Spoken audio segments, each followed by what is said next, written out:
Welcome back and thank you for staying with us. Peter Ras-Ipa Isaac is speaking out as a concerned citizen about what he says is a shameful practice of greasing the palms of foreign investors while locals face a myriad of stumbling blocks in their quest to create lucrative local investments. He is reminding the government that charity should begin at home. The government of St. Lucia, like governments of most developing countries, is eager to attract foreign direct investment to the country. However, the president of the Vendors Association, Peter Ras-Ipa Isaac, speaking as a concerned citizen, says the thrust to lure foreign investors seems to be happening to the detriment of locals looking to invest in their very own country. He says locals need greater incentives to level the playing field.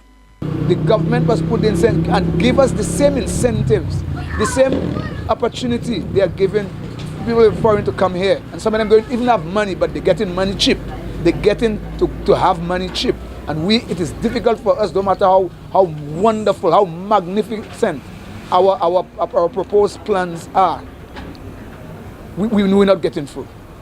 And this is a serious problem in this country. Isaac reminisces on a time when he says the movers and shakers in business were nationals. He is of the view that it is growing increasingly difficult for the little man to pull himself up by the bootstraps because the system does not cater to him but is rather set up to ensure the success of foreigners. Most of the business persons in St. Lucia before, or the persons who was running the business sector in St. Lucia and the commerce sector, all of them were St. Lucians. Just name them: Elwin, Maslin, Ambrose, with the bakery, Amma, J.Q. Charles, Valmont, okay, the Carrasco and Sons. We had a number of names, and they were all, native or local St. Lucian people who get involved in business. We need to focus the same incentives that we are giving to foreign people who want to invest in St. Lucia. And nowadays, the whole concept of foreign direct investment has changed, because now we end up giving people, foreign people, monies to invest, which I don't know where that concept came from. But to tell you the truth, these incentives, I think we can give it to our local people, because I know we can do it. Isaac laments that even the island's budget is no longer handled locally. He hopes that throughout 2019, St. Lucians can break ground on new and exciting projects in key sectors within the economy. News of a disgruntled man of Rose Hill who complained of improper dumping near his property has caused the St. Lucia Solid Waste Management Authority to speak out against the improper garbage disposal that is still plaguing the island. The St. Lucia Solid Waste Management Authority stresses that cleanliness of our communities is the responsibility of each and every one. The improper dumping of garbage can lead to a host of problems, ranging from health risks, environmental decay, and even social upsets, as was seen with a resident of Rose Hill who complained that his yard was being used by community residents as a collection point. Information and Communications Officer of the St. Lucia Solid Waste Management Authority, Emlyn Jha, says resolve has been brought to this matter. With respect to the Rose Hill situation, the area has been cleaned, and that was undertaken on Saturday, January 12, 2019.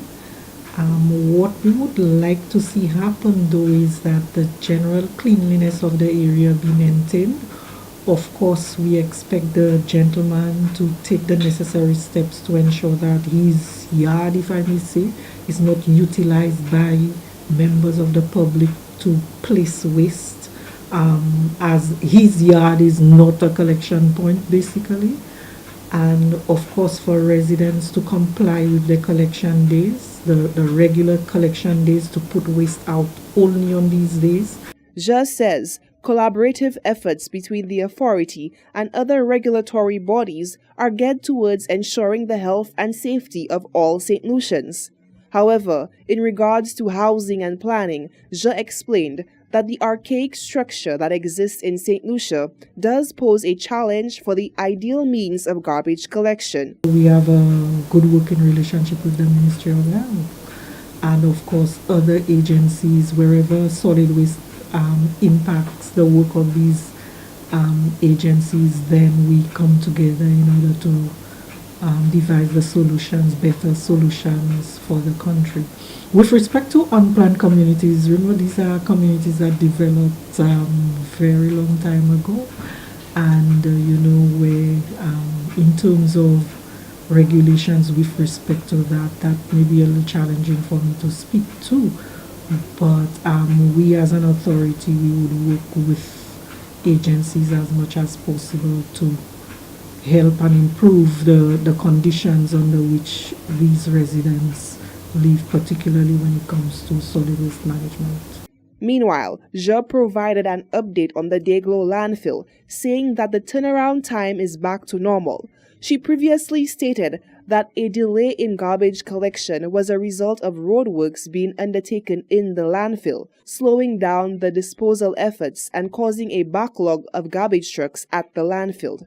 With respect to the Deglo sanitary landfill, the turnaround time at the landfill has improved. Actually, it is back to normal as per the reports coming from the supervisor on site.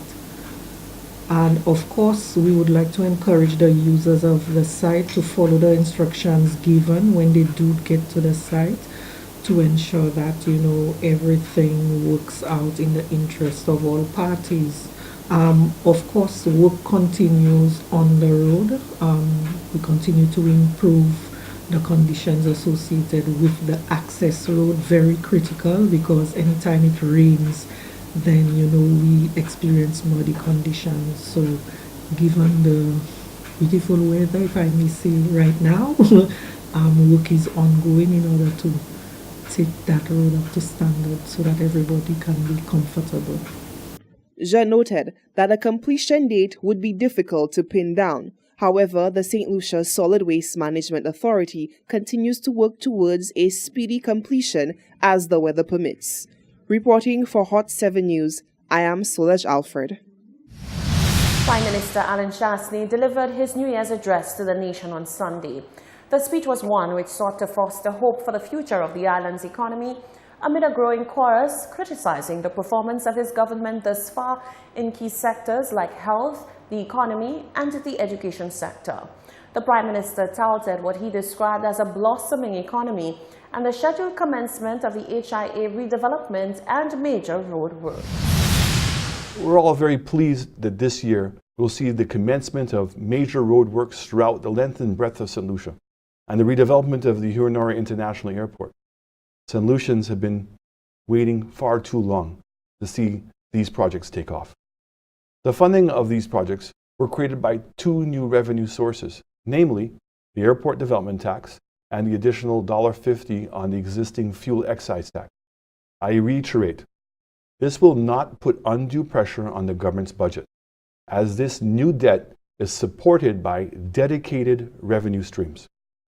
There is no doubt that these two projects will trigger a wave of economic activity, and their completion will assist in expanding our capacity to reach our growth potential. That was Prime Minister Alan Shastney. Renditions of soulful expressions were performed by various schools around the island for the National Schools Music Festival. The organizers touted the important role that music and the arts play in the life of developing minds and called for a strengthened line of resources to be injected into ensuring that the arts remain prevalent in the school curriculum. Solaj Alfred tells us more. The National Cultural Center came alive on Monday, 14th January 2019, as schools around the island participated in the National Schools Music Festival. The event is a culmination of the District Music Festival held in November 2018. The district leg provided the opportunity for organizers to choose 14 schools to be a part of the National Festival. Curriculum specialist for music, Jason Joseph, highlighted the unwavering work that music teachers have put into ensuring that all students were well prepared for the festival. It's a festival in the sense that we do not choose or select a winner. All we did was to sort of get a snapshot of what happened around the island, and we put an appropriate program together, a program that is varied, consisting, like I said, of choir, choral pieces, instrumental pieces, vocal solos. We even have, I think, a duet and quartet, just a good mix so that the students and the general public can have an idea as to what happened in November, and as well the sort of talent and the work that the teachers are doing as well in the schools. He went on to explain that the festival also acts as a channel that allows standout performers to then go on to be a part of St. Lucia's 40-year independence celebrations. What usually happens after this festival, the principals and the teachers also use the same items to perform at the independence activities. So some of them do carry on into the independence celebrations. Joseph took the time to outline the important role that music and arts play in the life of budding minds and expressed his hope for more activities like the National School Music Festival. Music and the arts in general, it's very important for the development of the children, their psychological, intellectual, emotional development. It teaches them a number of social skills, skills like cooperation, the ability to focus, critical thinking, the ability to listen, to work together. So it develops the students, it motivates them, and it has ripple effects in the sense that it influences them to perform better in the other subject areas. So I think activities like those are very important, and it's something I have to keep saying because it will take a while before people appreciate and give the arts the respect that is due to it. The event was an entertaining showcase of the musical talent that flourishes in St. Lucia's schools. Reporting for Hot 7 News, I am Solaj Alfred. You're watching the Hot 7 Nightly News. Up next, Tennyson Glasgow with the sports news.